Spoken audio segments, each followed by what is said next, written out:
Welcome back to America Stands, election coverage in the spirit of the faith. I'm Gene Bailey. Glad you're with us tonight. Along with me again tonight is founder of Integrity Leadership, led the faith outreach for Ted Cruz's presidential campaign in 2016, currently a KCM board member and advisor. Buddy Pilgrim, thanks for joining Buddy tonight. Thanks, Gene. And our special guest tonight on with us is Tim Barton, president of Wallbuilders, an ordained minister who speaks with an emphasis on moral and constitutional heritage. He's married to Gabby, has a daughter, Finley, and lives real close in Weatherford, Texas. Tim, thanks for joining us tonight. It's a pleasure to be with you guys. Yeah, so I'm expecting some great things tonight. Okay, so listen, we have a lot of stuff to cover in this hour. Tim Fox is on location in New Hampshire. We'll be going to him soon. But before we do that, I want to start off with a quick recap of the Iowa caucus. So a week ago, we thought we were leaving with some numbers. Yeah, we thought we'd end that night. We thought we did. After being on the air just a few minutes with results from Iowa. That's right. It's a caucus. It's simple to count. There's not You a lot would of think people. so. You would have thought so. Even today, they're still recanvassing Iowa. Talk about that for a minute. Well, one of the interesting things about the Iowa caucus is they were using an app system, which was a little new for them. And one of the problems is many of the caucus leaders in the locations were grandparents. We're in their 70s and 80s, and nothing against 70 and 80-year-olds. Yeah. I love my grandparents. They're just probably not the best ones to show people how to use an app, especially when it comes to voting in a caucus. And so when you look at some of the disaster that unfolded, there's a lot of, I think, reasons, details involved, but certainly it was a disaster coming out of Iowa. Well, you know, speaking of coming out of Iowa, and tonight we're covering New Hampshire, and I think the race is already about to be called. But why don't you go ahead, Buddy, and give us a recap of the front runners tonight? Well, I tell you, Bernie Sanders is the one who's leading right now, and that's who everyone expected to lead. If you go back to 2016, of course, it was Bernie Sanders and Hillary Clinton. There were really just two people in the race back then, and Bernie beat Hillary by about 21 points in New Hampshire last time around. So he was expected to be in the lead this time around, and he is, but he's not leading by 20 points like he did last time. So we've got Sanders in the lead. The second person is probably going to end up being Buttigieg. He's in at 23% right now. I think that's a real surprise. His showing in the Iowa caucus, I think, is what boosted him to the front. And he could end up really doing well after tonight also. The people that are probably a little bit of a surprise are Warren and Klobuchar, because they've flipped. I think if anybody had been asked 3 months ago where we would be tonight, they would have probably thought Sanders would be in the lead, and it would be a battle for second place between Warren and Biden. You agree with that, Tim? Absolutely. And it hadn't turned out that way at all, right? No, conventional wisdom would have said that Biden and Warren were the strong candidates. Yeah. So why do you think, Tim, Klobuchar has come from behind and really surpassed Warren? Why is she in this position? So I think she is recognized as a moderate candidate, where I think certainly if you looked at Warren, when you looked at Biden, they were thought to be maybe semi-moderate. Then Warren came out as not moderate at all. And then Biden just hasn't looked well. He hasn't performed well. He's not communicating well, and his age is very apparent. And I think people just aren't confident, even though has some experience, kind of maybe knows what he's doing. Now Klobuchar's coming up as someone who is more moderate, who's very well-spoken, who has some likability, so she's able to seize the opportunity where Warren and Biden have kind of dropped the ball. Yeah, Buddy, do you think that Joe Biden was just too confident coming into this whole primary season? I think he was way too confident, and I think that's why Iowa took him by surprise. And it's strange the way he's behaved, even, because going into today, he knew today that he wasn't going to do as well. He wasn't going to be battling it out for between he and Warren for second and third. He's down to fifth, sixth place maybe before the end of the night. I think the strange thing is he decided to jump on a plane and go on to South Carolina.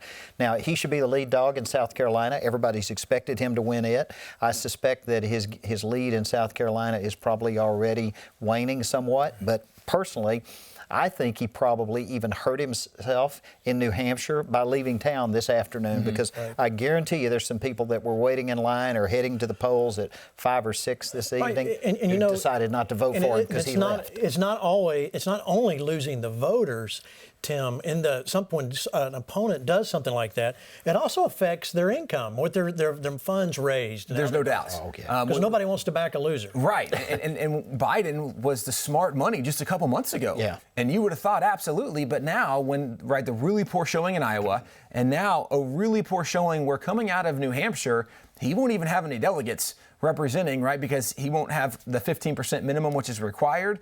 So at this point, especially with South Carolina, that gap closing and him not looking as strong, a lot of money people are probably thinking who my second or third horse is going to be. Well, you really raise a good point, Gene, when you talk about the money, because almost all of Biden's support is with establishment Democrats. Right. So establishment Democrats, they'll get behind a candidate when they really think they've got a good shot at winning. When they start seeing that candidate begin to falter, they're going to hold back on their money. It doesn't mean they won't ever support him again. He could get a resurgence and they could decide to get behind him, but they're going to hold on to their money. If he comes in 5th or 6th tonight, they're going to wait until see how he performs in South Carolina before they put any more money behind him. That's completely different, for example, than Warren. Elizabeth Warren, for example, has a great deal of grassroots support. Now, she's not going to perform real well tonight either, but she can continue to count on those individual small donors. That's how Bernie Sanders got his money. He's not dependent upon the big vote either. He's looking for the small donor. Right. So Elizabeth Warren, even though she doesn't perform well, she can still convince individuals to contribute to her. The one that's really going to lose out financially is absolutely going to be Biden. Yeah. Well, let's go. Right now, we have Tim Fox standing by on the ground. He's in Manchester, New Hampshire at the Media Center, which has already seemed to have emptied out a little bit. Tim, how are you? Hello, Gene. Hello, buddy. Tim, it's great to see you guys. You guys have already talked a little bit about what's been going on here and the results tonight. We've been here since Sunday, and Sunday night we went to a town hall that one of the candidates was holding. Interesting thing that we learned, about 200 or so people in that room. And by show of hands, about half of the people in that room were undecided. And then also by show of hands, there were Democrats in the room, there were Republicans in the room, but about half of that room was independents and libertarians. And exit polls are showing today that about half of the people only made their mind up in the last 2 or 3 days here in New Hampshire. But that's what makes New Hampshire so great, the first in the nation primary, and they're known for that here. And we talked to Pastor Ed Carnahan the other day from Portsmouth.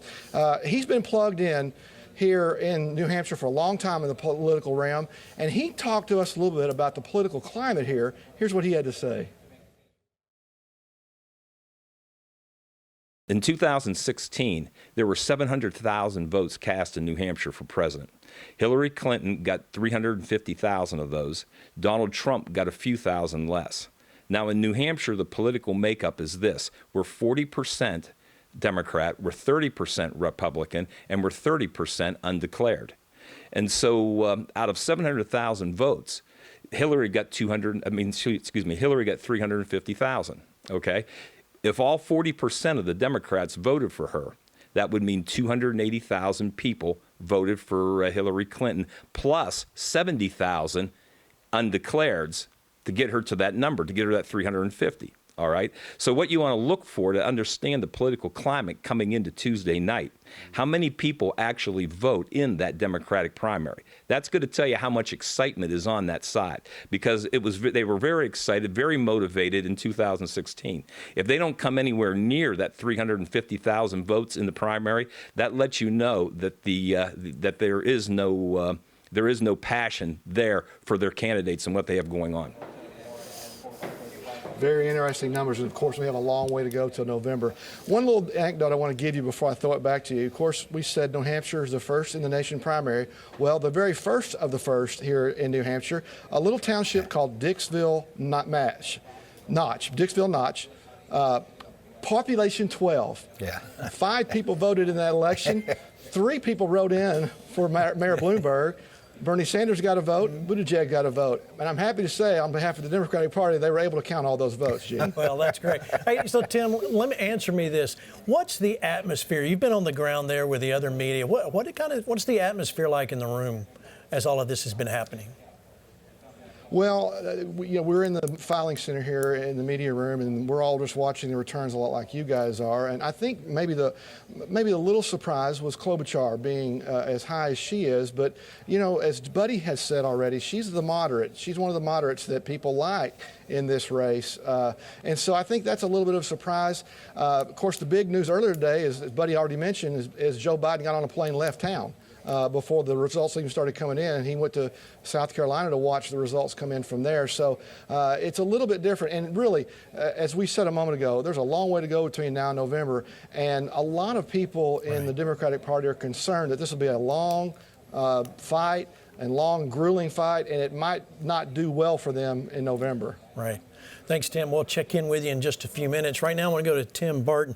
Tim, let's talk about the Iowa caucus updates here on the counts and kind of bring us up to speed again. So right now they're saying 100% is reported, but they're also saying that they might need to do some canvassing again to confirm that. One of the things we do know that was actually just mentioned in the video was you can look at where there's enthusiasm and is there support. You can count the numbers. What we know from the Iowa caucus is that they did not have the turnout they were hoping for. They did not have the numbers of the caucuses, which the idea was, right, that Bernie Sanders, that some of these people were going to energize people and there was going to be a great turnout in the Iowa caucus. That wasn't the case. So you do see enthusiasm is in fact down.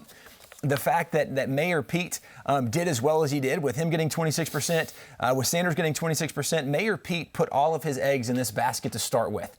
He knew he had to make noise there, and so he spent all of his time on the ground in Iowa, which certainly now has worked out well, even as we're looking at New Hampshire.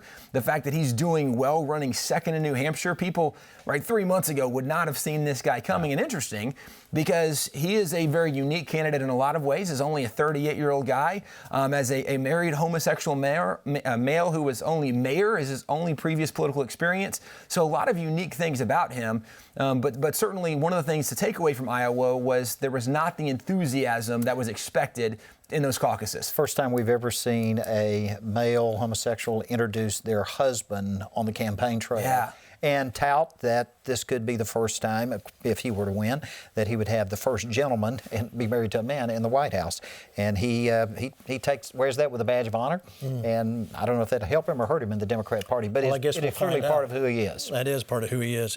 And tonight, Tim, there's 24 delegates up for grabs. What impact do you think this first real primary? I mean, Iowa, I think everybody's just kind of thrown it out. Sure. Because it's nothing you can think about yet. But so how do you think this has, what kind of effect does this have on the rest of the primary season? So generally, you're just looking at building momentum. When you look at Iowa, when you look at New Hampshire, all you're doing is building momentum. Ultimately, everything is leading up to Super Tuesday. I think there's two more primaries, actually a caucus and a primary, but two more events between two more states between now and Super Tuesday. The reason this matters is you want to have certainly momentum. If you're Warren Biden leading up to Super Tuesday, things are not looking good for you. Super Tuesday is when so many states are engaged in the process of voting. And I know we can talk more about Super Tuesday coming up later. Yeah. But certainly momentum is why this is a big deal, because there's a lot of press you're going to get that you don't have to pay for if you do well in this, and that's where it helps your campaign the most, by this free press if you do well. That's it. It's perception. Because if you look at the numbers themselves are not really significant. Because you mentioned there were 24 delegates up for grabs. There are 4,051 delegates that are required to win, or cast, not 4,051 required, but there are 4,051 delegates that get to vote in the Democrat primary. So you need half of that number. So you need 2,026 in order to win. So 476 of those are super delegates. You get beyond, or 714 rather, are super delegates, but that leaves us with 4,765 total. So if there are only 24 that come out of New Hampshire, it's obviously not a statistically significant number. So it's all about how you're perceived. It's about press. It's about momentum. It's about the kind of coverage that people are getting tonight. And obviously, if you come out of this as the winner, you're going to get more media coverage. That's right. Obviously, more people want to get behind you, et cetera, et cetera. Well, recently, we spent some time, and I want to call in our good friend from Southfield, Michigan, Bishop Keith Butler. And Keith is obviously pastor of a great church there. He's been a guest on America Stands. And as I want to get some comments from him and see just what it is. Pastor Keith, welcome. Glad to be here. Yeah, glad you're here. What was your takeaway from the Iowa results? Well, first of all, the mess up that they had was just incredibly bad, having 4 years to put this together.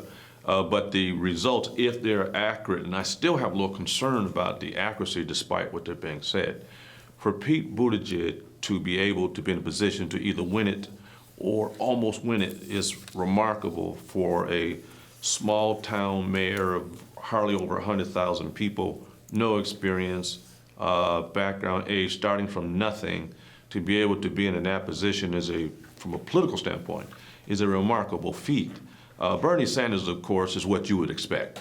He has an extremely loyal following. Right. He just has seemed to have a cap on what his ceiling is, but he's going to be there all the way through. Yes. In terms of Joe Biden, this is very bad for Joe Biden.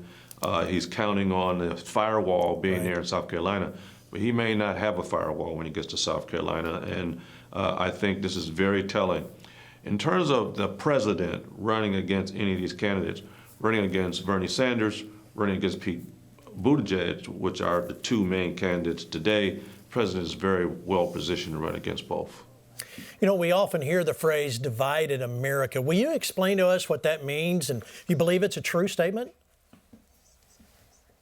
It is a true statement that there is a divided America, because what you have is a biblical, more of a biblical worldview, and you have another view, a worldly view that we would call it, at least for political terms, they call it a liberal worldview. But for those who believe in the traditional biblical basis by which this country was founded upon, there's a huge divide.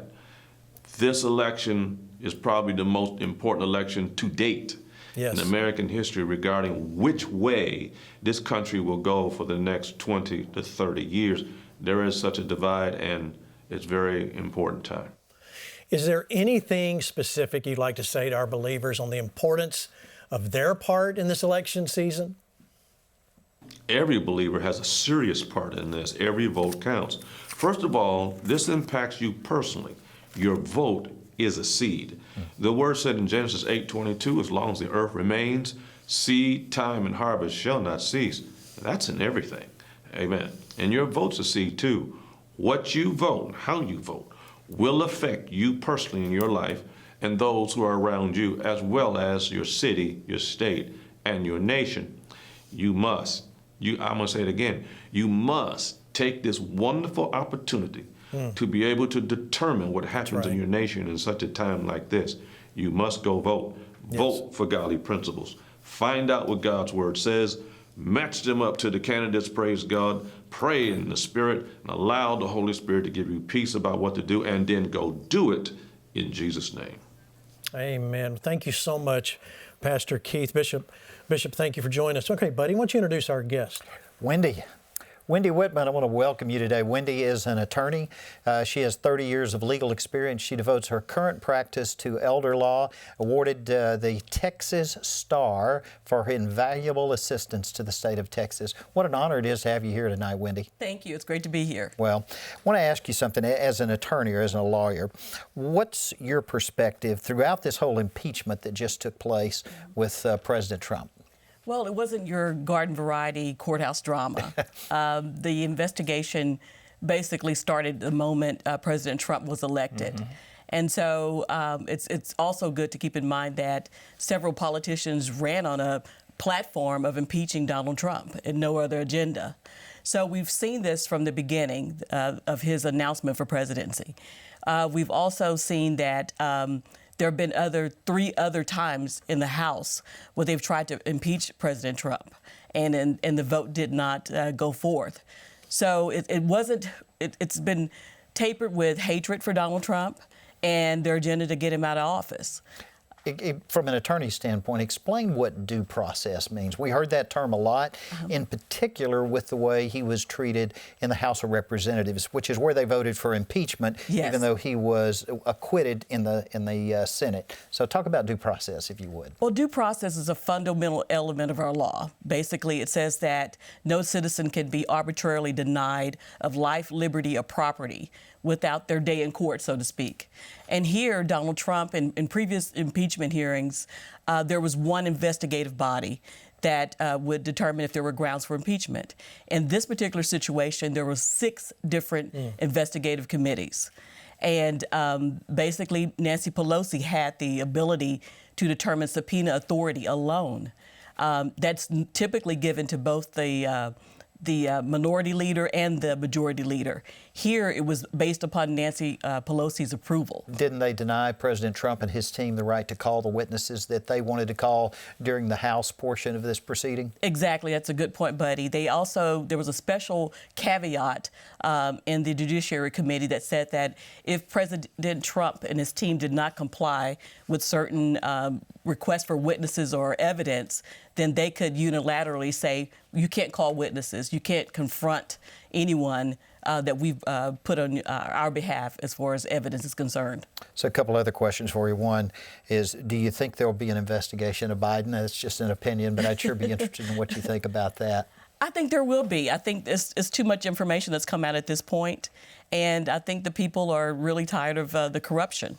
I think Hunter Biden, I think that whole process opened up a can of worms for the Bidens, and that may be part of the reason why he's dropped off. We're going to see a further investigation. Some other names are popping out of that as well. Other investigations, even of President Trump, you think the Democrats are going to start that up again? I've heard some discussion of that already. Yeah, I don't think they're going to stop because there's been an agenda. You know, President Trump is an outsider.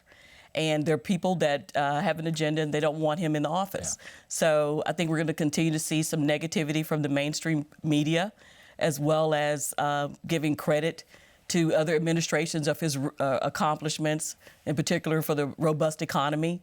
So, yes, we're going to continue to see investigations and negativity towards President Trump. So it doesn't look like the Democrats have learned their lesson from this series of events. Yeah, Wendy, do you think they're just going to keep pulling this up?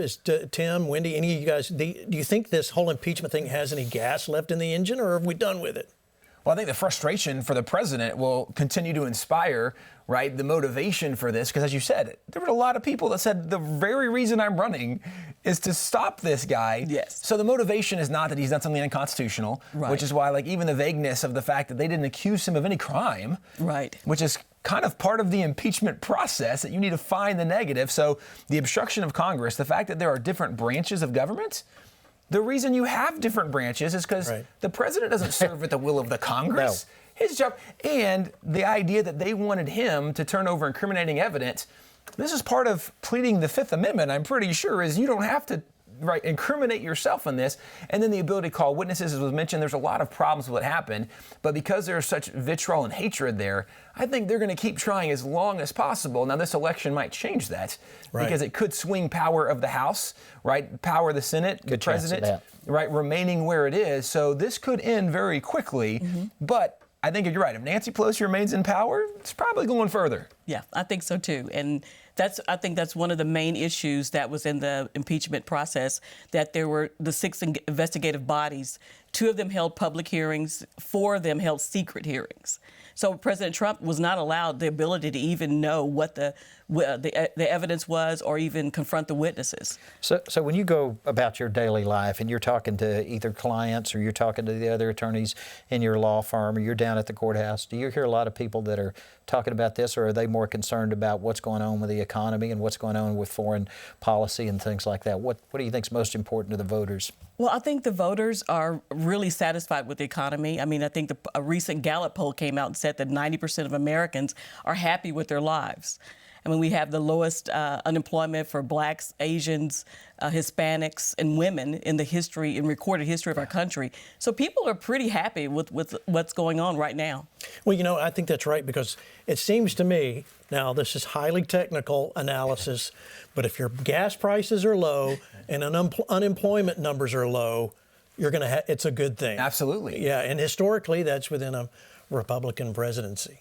Right? It has been pretty consistent. Pretty consistent. All right, let's go back out to New Hampshire with Tim Fox. Tim, what's going on out there? Yeah, Gene, Bishop Butler said it. We've said it so many times that every vote counts. Every vote matters. And really, you don't really have to look much further back than this state in 2016 in the election. As Tim has already alluded to, the president only lost by a few thousand votes in this state. And in the scope of the millions and millions and millions of votes, 2,000 or 3,000 votes is not a whole lot. We talked to some pastors and others involved here in the state of New Hampshire, and here's what they had to say about why it's important for Christians to vote. Why is it important for a Christian to vote? Because you'll have the government that you vote for. And if you don't vote for it, you're letting somebody else do it. Because you can't complain and be upset about things if you're not going to go and do your civic duty. That is what we are, Americans, and we have that right, and we need to do that. That's what we're supposed to do. And if you don't do it, then don't complain about the results. Certainly our vote is critically important. Being a moral person, grounded, in morality, grounded in the morality of the Bible, if we don't take our place and do our part and vote or express ourselves in government, be it local, state, or national, I think we're going to be held responsible for that. I think we'll be held responsible for that too. And, part of this, buddy, that we put together last year, and you really kind of spearheaded this campaign, was we put together this book, America Stands, Our Founding Documents of Freedom. And listen, there's so many, Tim, there's one thing that we've seen in Americans, I'm sad to say, is that we're uneducated a lot in the political process. Very much. Even in the judicial and the government, and all the branches of government. This is something that every American needs to have in their pocket. And get in your pocket. It's got everything from the Mayflower Compact to the Bill of Rights, Gettysburg Address, Declaration of Independence, the Constitution, and much more. Look, it's free. All you got to do, if you want this for free or get one for your family member, just go to govictory.com/AmericaStands and get your copy right away. And read it. Often. Read it often. Because I tell you, you are challenged in modern media, especially the news media today. They misquote all the time. All the time. What the legal documents are. It's important.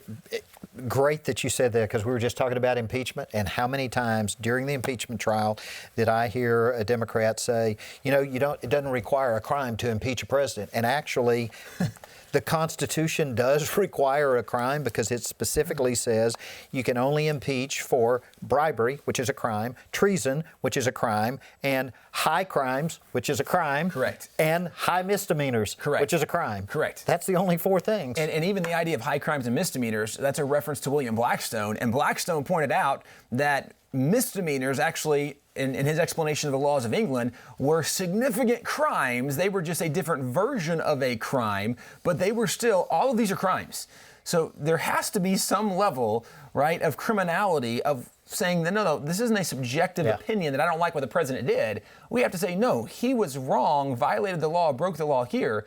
The fact that there was never even a criminal accusation that was part of the impeachment process, I mean, the accusation, but right now, the articles of impeachment, if that's not part of the articles of impeachment, then you have a hard time saying he should be impeached. But you have to know the Constitution. That's right. Get your copy. All right. Well, look, right now we've got some new reports coming in on the standing guys. The race is tightening a little bit, with Pete Buttigieg closing the gap a little bit. Let's see what's going on there. There you are. Sanders with 27%, Buttigieg up to 24%. Klobuchar seems to be hanging right then there at 20% of the vote. And, of course, Biden at a woefully painful 8%. I tell you, those top three are really performing. Of course, Sanders is underperforming what was expected of him. Buttigieg, I've been watching the spread between he and Sanders. It started out at 12 points at the beginning of the evening. Then it narrowed to 8, then to 6. Now it's down to 3. And the gap between Buttigieg and Klobuchar has narrowed as well. They were about 8 points between the two of them earlier. Now it's down to just 4. Those three right there are clearly the front runners in this. And what's significant about that too is for Warren and Biden, the way that primaries work is if you don't get at least 15% of the vote, then you don't get anything. Yeah. Good point. Right? Which is significant now, because now Biden and Warren, it looks like, will get nothing out of New Hampshire.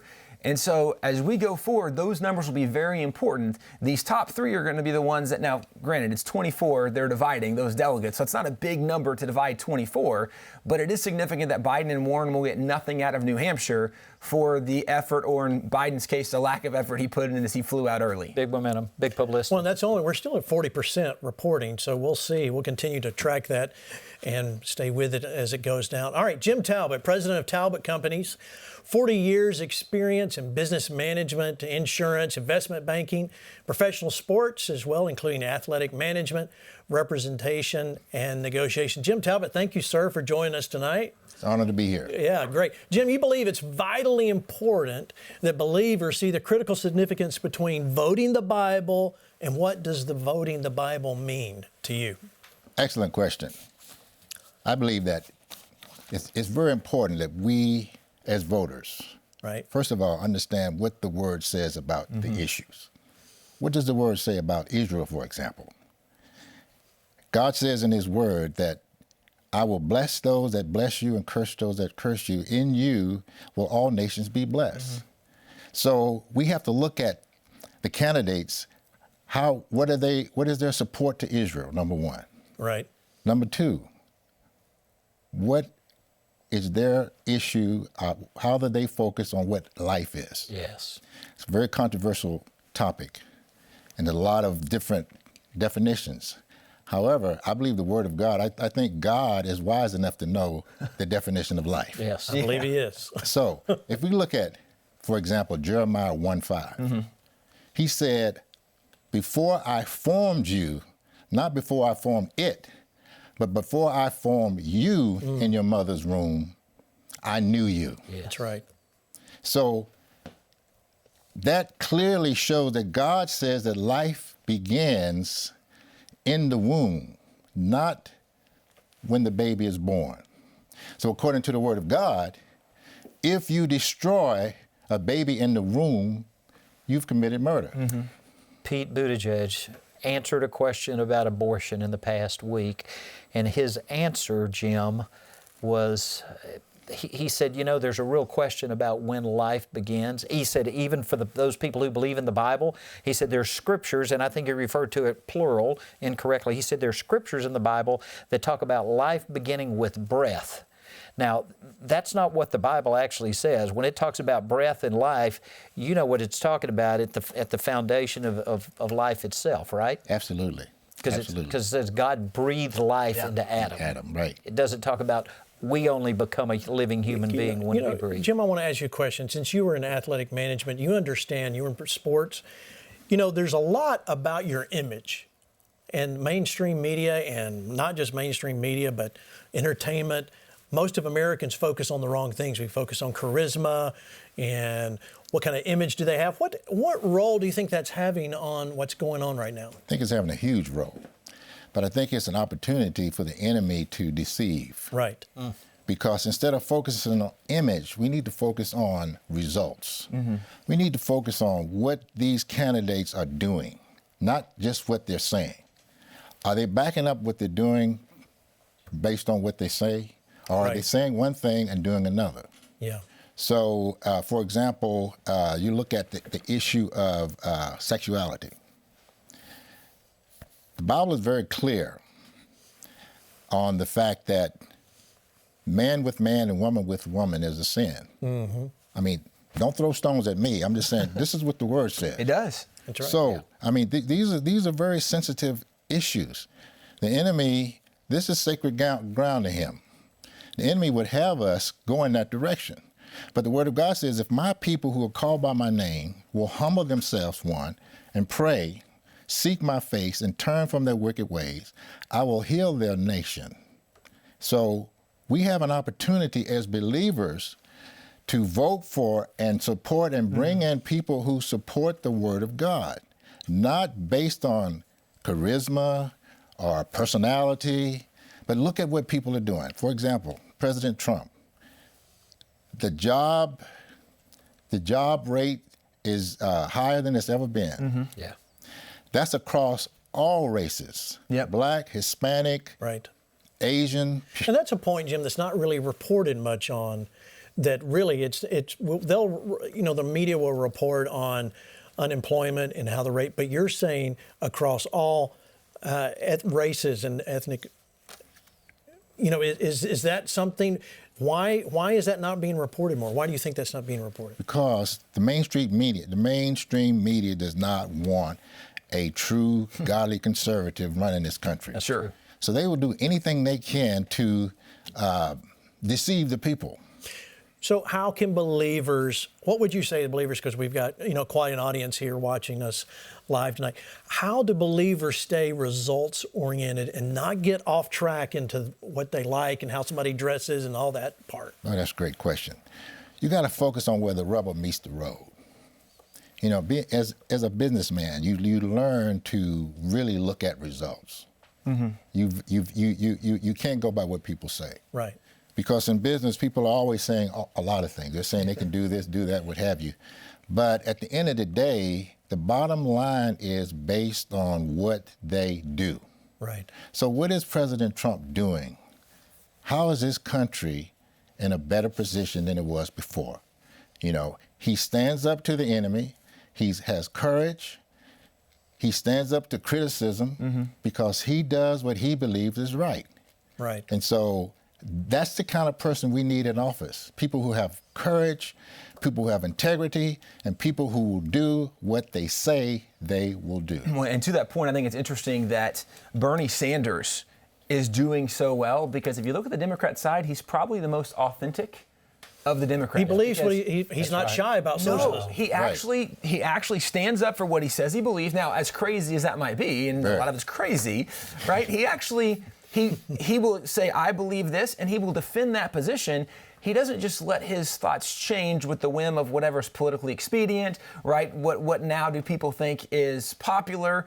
He is an authentic person. Now, you can be authentically bad in some of your positions, and I think he is authentically bad in many positions. Totally. But this is where President Trump and Bernie Sanders actually, I think, have a lot in common, that they both are genuine people. They both, and Buddy, we've talked about this. Yeah. They're both outsiders. Yeah, we were talking about this before the program started, and the similarities between President Trump and Bernie Sanders. I was involved in Ted Cruz's campaign, as you know, in 2016. Ted Cruz was considered the true constitutional conservative. Marco Rubio was the establishment conservative. Rand Paul was the libertarian conservative.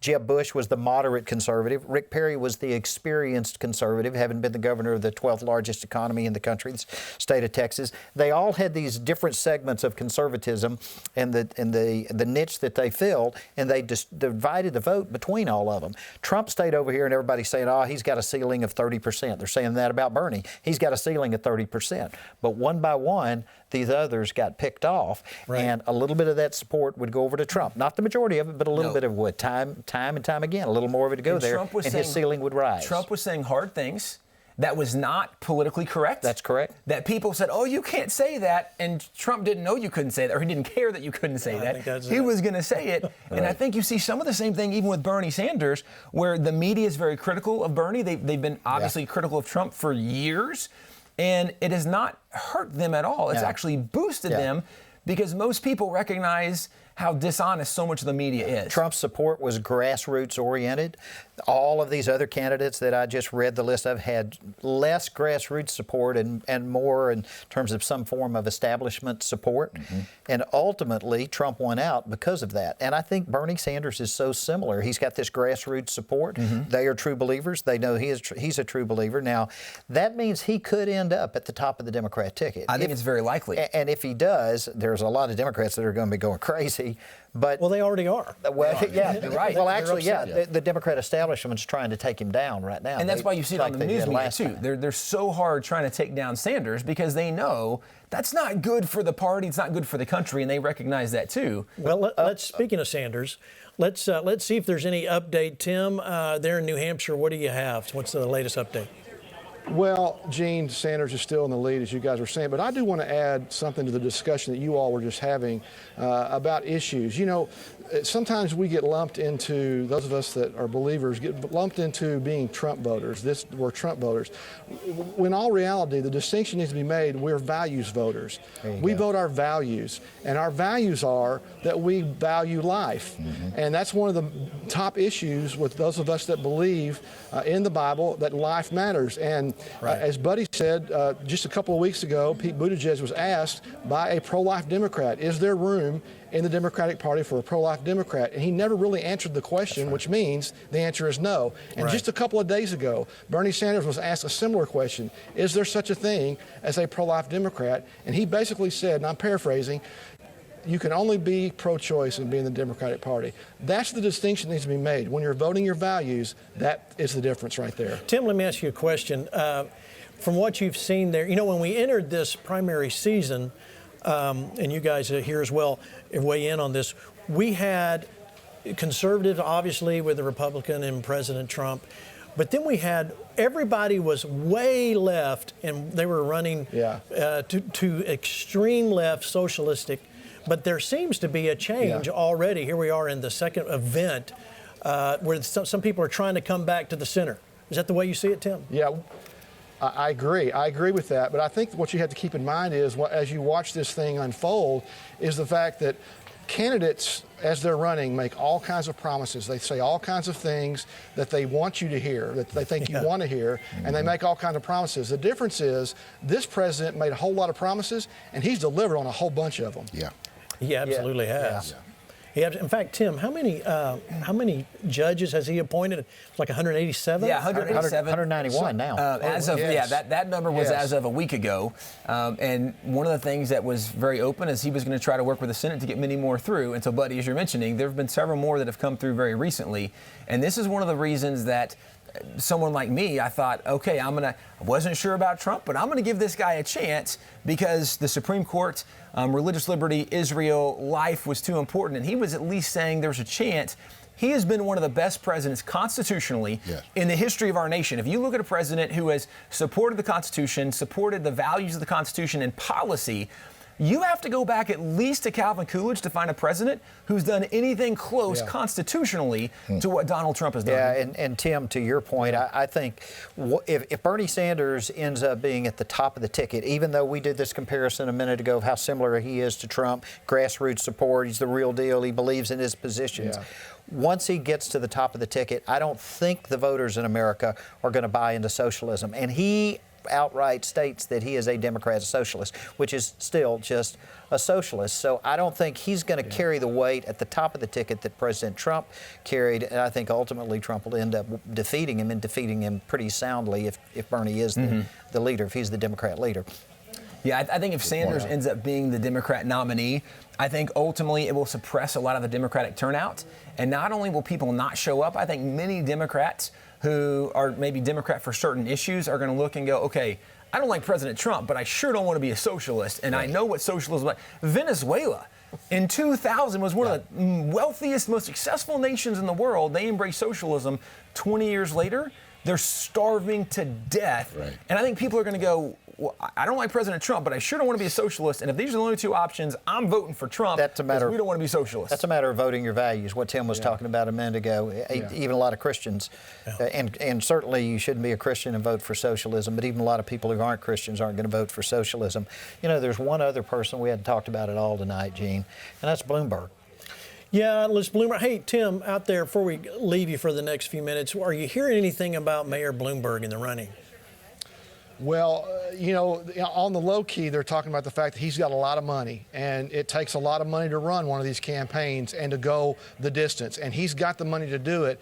And as I mentioned earlier, he had 3 write-in votes from that little township here in New Hampshire, and so he's kind of under the radar right now, but that's a guy to keep an eye on because, as I said, he's got the money, and money talks. Now, you said he had 3 write-in votes, and the reason he had write-in votes is because he's not on the ballot in New Hampshire. Right. That's right. So he's not on the ballot there because he chose intentionally to skip Iowa, New Hampshire, Nevada, and South Carolina. Because when you count the number of delegates, we talked earlier, Tim, there's only 24 delegates, for grabs tonight out of 4,765. Right. That's not many. Bloomberg's whole strategy has been forget about those first 4 states. He's spending his time in Texas and California and these other big states and spending $300 million of his own money. He's going for Super Tuesday, which we're going to be there with. So, Jim, let me ask you this question. Do you think Mayor Bloomberg planned this all along to wait and let kind of the herd thin out a little bit before he jumped in the race? Absolutely. I mean, he's a businessman. He's a strategist. And I think that he is looking at where can he be more effective in putting his money and his efforts.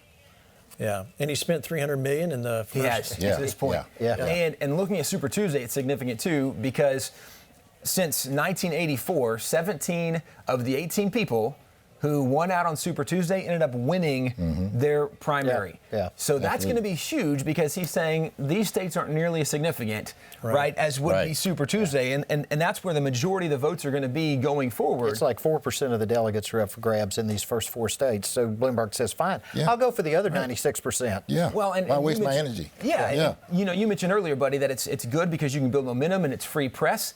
Bloomberg doesn't need free press. He dropped $300 million. He doesn't need any help. He's got all the money he wants. You can't even look on social media without seeing an ad from Bloomberg, right? Or NFL. I mean, everywhere you looked, Super Bowl, there was ads everywhere. Absolutely. He's putting a lot of money in, and he's pretty smart about this thing. He is. All that tells us. Placement. All right, I have a question for we're running out of time here, gentlemen, and those of you watching at home, we want to get to a couple other things, but I want to bring up one thing, and this is what happened last year. And, Buddy, you touched on it earlier, and you guys can speak into this.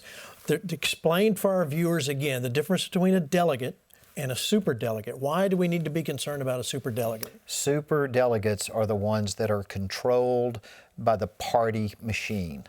So Hillary Clinton locked up all the superdelegates. These are people who are governors, they're congressmen, they're long-term high donors to the parties. Tim, you can weigh in on this as well and talk about the role that they have to play. And their votes carry a significant amount of weight. Yeah, so one of the things that happens after primaries and caucuses, you have bound delegates, and then there are unbound delegates. A bound delegate means if at the primary, at the caucus, so 26% of Iowa went to Sanders, 26% went to Buttigieg, and so the delegates coming out of Iowa, those are bound. 26% are going to vote when they go to the National Convention, which is going to be in July, I believe. They're going to have to vote on the first round. Right. They're going to have to vote for the candidate who got that percentage in their state. And there's some states that are winner take all. If you win the state, you get all those votes. We'll see some of that on Super Tuesday. But the point is, if anybody was even competitive, if there's 2 people or 3 people that are competitive when they go, those delegates are bound to vote for them on, as you're mentioning, the first round. But then there are unbound delegates, so they're super delegates. And they can vote for anybody they want to, but if they all work for the Democratic Party or the establishment, or they're connected with there because they're supported, right, of their political officials, if you're a governor, if you are somewhere in office and the Democrat Party supports you financially and they say, we want you to vote for this person, that's what happened to Bernie Sanders the last presidential election. Arguably, he could have won had it not been for the Democrat Party saying, unbound delegates, right, or these super delegates, we're not giving you a choice. You're going to vote for Hillary. That's where she actually won the nomination, was these unbound or super delegates. And because so many of these super delegates are governors or senators or other office holders across the country in the Democrat Party, the party itself has a stronghold on them because they can dangle the party money out in front of them. Well, listen, if you don't vote for Hillary Clinton, that's what happened in 2016, then we're going to withhold money from your campaign. You're going to be on your own when you're running for re-election. So they have a great deal of power, the establishment does, over those super delegates. Well, it's going to be an interesting primary season, that's for sure. All right, I want to kind of change the tempo here. Tim Fox out there, we're going to come to you in a few minutes. But I want to read from Proverbs 29, verse 2. It says, when the righteous are in authority, the people rejoice. But when a wicked man rules, the people groan. Now, notice that verse doesn't say the Republicans rejoice and the Democrats. It says generally the people, when a wicked man rules, the people groan. Well, last Wednesday, right here on America Stands, we had a special time with our friend Pastor Hank Kuhneman in Omaha, Nebraska. And at the end of that program, we were about to go off the air, and he had a prophecy that came forth. And I want us to go back and revisit what happened in that last minute and a half. So let's watch Pastor Hank Kuhneman. I really sense in my spirit that I hear the Spirit of God say, watch now the change that shall begin to take place in this nation. For this is the hour of change. And I speak to you now, United States, a declaration of your independence. Watch how you shall be independent regarding energy, oil, and great discoveries that shall begin to take place as my reward and as my sign that healing is taking place in this nation. Watch what I do, even with your health care, that I will cause it to rain upon the just and the unjust. And this health care will be a sign of healing that is being brought forth to this nation by the power of my hand. So expect manifestation, expect light, expect great change. As I declare unto you now, says the Spirit of God, your new era of independence, where you shall not be strangled or stopped by the hand of the oppressor who seemed to dominate in a former season. God says, I've stripped him of his power. Wow. And you will see it as this nation shall arise to greatness again, says the Spirit of God. Yes. And it will be seen among your children and in the public places too, says the Spirit of God. Wow, wow, wow. That's strong. Strong word. Strong. And we're setting our faith in agreement with that. Yes. So remember where you're at and what your Bible says and understand who you are. And Brother Copeland has said this many times about you make sure you're voting what the Bible says. Because if you're not, you're voting against God, and that's not a good place to be. No. That's not. I don't want to be on that side. No. All right, let's go back out to Tim Fox. Tim, what's going on out there? Well, you know, Gene, just a little bit of ways down the road from where we are tonight, last night the president held a rally here in Manchester, and we were there. Got some video to show you, but there were about 11,000 people inside that arena and a few thousand outside, which has been the case for every one of his rallies this year. Huge crowds inside, huge crowds outside. One of the interesting things that we found out about last night was the White House contacted some people here in New Hampshire, people that they knew how to pray. They knew they know how to pray. Right. And they asked for a prayer team to be put together. And the one stipulation was that they had to be intercessors. Now, that's not something you're going to hear on the national news media anytime soon or anytime at all. But they asked for people that were intercessors, and they were a block away in a building praying during that entire rally last night. And then another little interesting note, last night after the rally, the president left. He flew to Dover Air Force Base to pay respects to two U.S. soldiers that were killed in Afghanistan. That's the kind of guy that's in the White House right now. And he's not perfect, but he does a whole lot of things right. Amen. Yeah, that's good. No question. Yeah. That's good. You know, isn't it interesting? 11,000 at a rally. Now, here's the deal. President Trump doesn't need a rally. No, he doesn't. And yet he's still going out there getting with the people. He's not really competing against somebody, right? I mean, there's no threat to him in the primary, but he is that kind of person. And, you know, I was struck as you read Proverbs 29, too, about when the righteous are in authority or when the wicked rule. And what's interesting is when you look at the righteous and the wicked, the best way that we can judge that politically is by their policies. And one of the things that oftentimes people will criticize President Trump for is, well, he said this or he tweeted this, and that's true. And I wish sometimes he wouldn't say those things or tweet those things, unquestionably. But if you judge a tree by the fruit, beyond just the fruit of some of the words that he says, look at the policies. And God blesses or curses a nation based on the policies of the nation. And this is one of the things that, first of all, amazing that there were intercessors praying for President Trump. Amen. But he's surrounded himself with godly people, and it's led to godly policies. And this is something that certainly is at stake looking in the coming election. Are we going to have policies that God can bless? Or are we going to go somewhere where God cannot bless what we're doing? So it just struck me from Proverbs 29, too, that the righteous and the wicked it's referring to, it's not just their spiritual life maybe as much as it is the policies that they enact in the nation that God can bless or curse. He stood for Israel. Jim, you mentioned that earlier. No, we've had presidents the last 4 in a row that have talked about moving the U.S. Embassy to Jerusalem, but they've never done it. Donald Trump did. Sure did. He did it in the first 6 months of his presidency. That's right. You know, that's right. He did. First 6 months of his presidency, he declared the Golan Heights part of Israel. He has done things that no other president's done there and domestically as well. We have never had a president who has been as pro-life as this president is. It's been amazing. Jim, final thoughts here. What do you think what we're going to see tonight? Exactly what Buddy was saying. You know, that's exactly what I mean about judging what they do. I mean, here's a man that says things that people don't like. Right. But his actions, his results, his execution, he understands business execution. Now, what does that mean? That means how to get things done effectively. And so when you look at his track record, when you look at what he's accomplished, when you look at how he stands up to nations and stands up for what's right, when you look at, and I remember a long time ago before he got elected, this man here, Buddy Pilgrim, organized evangelical Christians in New York and went and prayed for him. Now, John Copeland, I had a meeting with John, And I was a cruise guy, okay? Right. And I was saying, I don't know about this Trump guy. John Copeland said to me, he said, Jim, I'm going to tell you something. He said, when we went to New York and prayed for Trump, he said, Dad, when he lays hands on somebody, he can always tell if they receive it or they reject it. Yeah.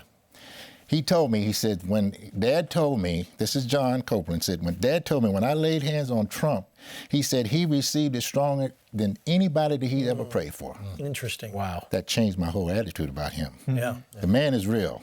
Right. He is. Proof of the pudding is in the eating. So Jim, I want to ask you a question that somebody say this isn't politically correct, but you and I are good friends. Yes. Tell me how President Trump's being received in the black community. Are you seeing a change there versus the traditional way that they look at candidates? Yeah, we got like 2 minutes, Jim. Yeah, that's an excellent question. I think the blacks as a whole are beginning to see the benefit of what he's doing. You look at the job rate amongst blacks, unemployment rate amongst blacks is the best it has ever been in the history of this country. So what we have to overcome in that community is the years and years of rhetoric that has come against the conservative movement. Yeah. But when you think about the black community, almost every black, when they grew up, their mother taught them how to pray. Yeah. Almost every black understands God. Yeah, that's right. And almost every black is against certain ungodly lifestyles. Yes. That's just part of our culture. So we have an opportunity to cultivate that. Sure. Yeah. If you go back to slavery, what party was against slavery is the Republican Party. That's right. That's right. So the enemy came in to deceive, to try to take over that mantle, and now they are trying to say that the Democrat Party is a party for the blacks, so on and so forth. Not true. Yeah. History. That's history. That's not history. opinion, No, that's I didn't make it fact. up, you know. All right, let's go to Tim Fox real quick. Tim, final thoughts. What's going on? Yeah, Gene. Well, Gene, I guess the story coming out of tonight, there's really three winners: Sanders, Buttigieg, and maybe the biggest winner is Amy Klobuchar, who really performed well here tonight. So now it's on to Nevada, then South Carolina, and then Super Tuesday, which we'll be back with our America Stands team to cover that for you. So that's right. It's been a great time here in New Hampshire, Gene. I'll throw it back to you. Thanks, Tim. Of course, we will be covering what's going on in Nevada on the 22nd and also in South Carolina on the 29th. So make sure you watch Victory Channel for some news breaks. We'll be covering that as time goes by. And who knows what will happen between now and then. You want to make sure you're part of it. So make sure you go to our website, govictory.com/America Stands. You can get a lot of extra information. That Hank Kuhneman program is there. Just go to the website there and you can get it. Okay, we got less than a minute. Tim Barton, last thoughts. Well, I think it's interesting to see the rise of some candidates, the fall of others. It certainly is an interesting time to be here. We're praying a lot, but I think at the end we're probably going to see a Sanders, very likely a Sanders and Trump challenge coming up in the future. Yeah, buddy. Well, I think this may be the end of the road for Warren. She'll have enough small voters to stay with her for a while, but this is really going to hurt her. Biden, his tale will be told in South Carolina. I just want to say, all eyes are on South Carolina for Joe Biden, and we'll see what happens there. Thank you, gentlemen. Special thanks to Wendy Whitman as well for joining us. Tim, there in New Hampshire. Come on back home and we'll get ready for the next one. Okay, guys, so listen, we'll see you again here March 3rd. For Super Tuesday. In between now and then, make sure you continue to watch Victory Channel for continuing updates. And remember this, as we go off the air, you know how we're going to end it.